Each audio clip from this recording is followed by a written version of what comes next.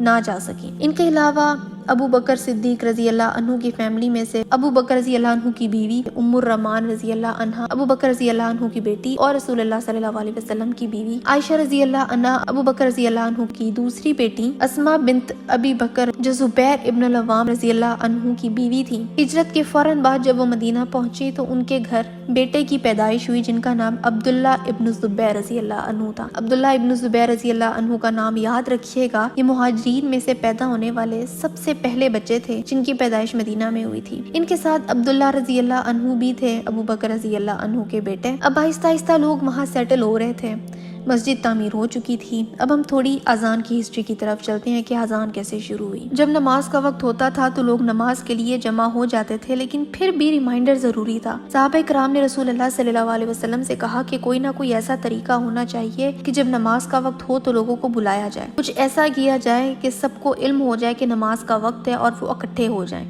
کسی نے کہا کہ ایک جھنڈا بنایا جائے، جب نماز کا وقت ہو تو اس کو لہرایا جائے اور لوگ دیکھ کے نماز کے لیے آ جائیں، لیکن اس آئیڈیا کو ریجیکٹ کر دیا گیا کہ یہ ہمارا طریقہ نہیں ہے۔ کسی نے کہا کہ کیوں نہ نماز کے وقت آگ جلائی جائے، جب دھواں اطراف میں جائے گا تو لوگ سمجھ جائیں گے کہ نماز کا وقت ہے، اس کو بھی ریجیکٹ کر دیا گیا کہ نہیں ایسا نہیں ہوگا۔ کسی نے کہا کہ ٹھیک ہے ہم کیوں نہ گھنٹا بجایا کریں، اس کو بھی ریجیکٹ کر دیا گیا کیونکہ یہ کرسچنز کا طریقہ ہے کہ وہ اپنی عبادت کے لیے اس طرح اکٹھے ہوتے ہیں۔ تو پھر کسی نے کہا کہ کیوں نہ ہم صرف لوگوں کو سادہ طریقے سے بلایا لیا کریں کہ آ جاؤ نماز کا وقت ہے۔ عبداللہ بن زید الانصاری رضی اللہ عنہ ان لوگوں میں سے ایک تھے جو پھر لوگوں کو نماز کے وقت بلایا کرتے تھے۔ ان کو بلانے کی کوئی اسپیسیفک ورڈنگ نہیں تھی، وہ صرف نماز کے وقت باہر جاتے تھے اور لوگوں کو پکار کے کہتے تھے کہ صلاح کا وقت ہے، صلاح کا وقت ہے۔ اس عمل کو تثویب کہا جاتا تھا۔ کچھ ہی دن بعد عبداللہ ابن زید الانصاری رضی اللہ عنہ کو ایک خواب آیا۔ خواب میں انہوں نے ایک شخص کو دیکھا جو ان سے کہنے لگا کہ لوگوں کو نماز کے لیے بلانے کے لیے ہم یہ الفاظ استعمال کیوں نہیں کرتے۔ پھر اس شخص نے انہیں اذان کے الفاظ سکھائے، وہی الفاظ جو ہمیں آج پتہ ہیں۔ اللہ سب سے عظیم ہے، میں گواہی دیتا ہوں کہ اللہ کے سوا عبادت کے کوئی لائق نہیں، میں گواہی دیتا ہوں کہ محمد صلی اللہ علیہ وسلم اللہ کے رسول ہیں، نماز کو آؤ، اپنی کامیابی کی طرف آؤ، اللہ سب سے عظیم ہے، اللہ کے علاوہ کوئی عبادت کے لائق نہیں۔ یہ وہ الفاظ تھے۔ عبداللہ رضی اللہ عنہ نیند سے جب بیدار ہوئے تو رسول اللہ صلی اللہ علیہ وسلم کے پاس گئے اور انہیں سارا خواب سنایا۔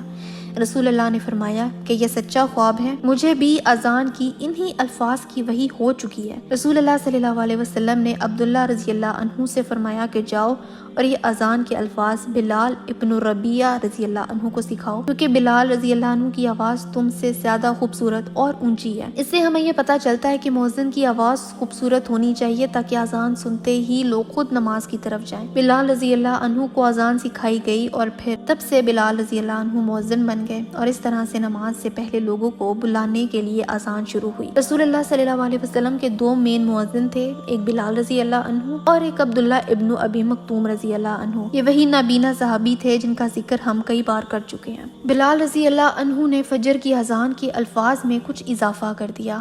انہوں نے الصلاۃ خیر من النوم کا اضافہ کیا، جس کا مطلب ہے کہ نماز نیند سے بہتر ہے۔ رسول اللہ صلی اللہ علیہ وسلم نے اس کو اپروو کیا کہ ٹھیک ہے، یہ اذان میں کہا جا سکتا ہے، اور آج تک اذان یوں ہی دی جاتی ہے اور فجر کی اذان میں وہی الفاظ استعمال ہوتے ہیں۔ ایک اور بات یہاں جاننا ضروری ہے کہ اس وقت جمعے کی ایک اذان ہوتی تھی، بعد میں عثمان ابن عفان رضی اللہ عنہ کے ٹائم پہ دوسری اذان شروع کر دی گئی، جو کہ اونچی جگہ پہ چڑھ کے دی جاتی تھی تاکہ زیادہ سے زیادہ لوگ اذان کو سن کر جمعے کے لیے جمع ہو سکیں۔ اس وقت لاؤڈ سپیکرز نہیں ہوتے تھے، اس لیے دوسری اذان دی جاتی تھی۔ بعد میں ہشام ابن عبد الملک اپنے وقتوں میں باہر والے مؤذن کو مسجد کے اندر بلوا کے امام کے سامنے اذان دینے کا کہا، اور آج تک جو اذان امام کے سامنے دی جاتی ہے، اصلی اذان وہی ہے جو کہ باہر اونچی جگہ پہ چڑھ کے دی جاتی تھی۔ بعض نریشنز میں ہمیں یہ بھی ملتا ہے کہ رمضان میں رسول اللہ صلی اللہ علیہ وسلم فجر کی 2 اذانیں کروایا کرتے تھے۔ پہلی اذان لوگوں کو سحری کے لیے جگانے کے لیے ہوتی تھی تاکہ لوگ اٹھ کے کھا پی لیں، اور دوسری اذان فجر کی ہوتی تھی۔ اگلی ویڈیو میں ہم ڈسکس کریں گے کہ مدینہ کے شروع کے دنوں میں کیا کیا ہوا تھا، اور پھر ان کی مشکلات کو بھی دیکھیں گے جو کہ ایک بار پھر سے قریش کے لوگوں کی طرف سے مسلمانوں کی دی جا رہی تھیں۔ اب کے مدینہ کا ٹائم دیکھ کے لگتا ہے کہ شاید مسلمان اب امن سے رہیں گے، لیکن ایسا نہیں ہے۔ مزید تکالیف اور سٹرگلز کو انشاءاللہ ہم اگلی ویڈیو میں ڈسکس کریں گے، تو انتظار کیجیے اگلی ویڈیو کا۔ السلام علیکم ورحمۃ اللہ۔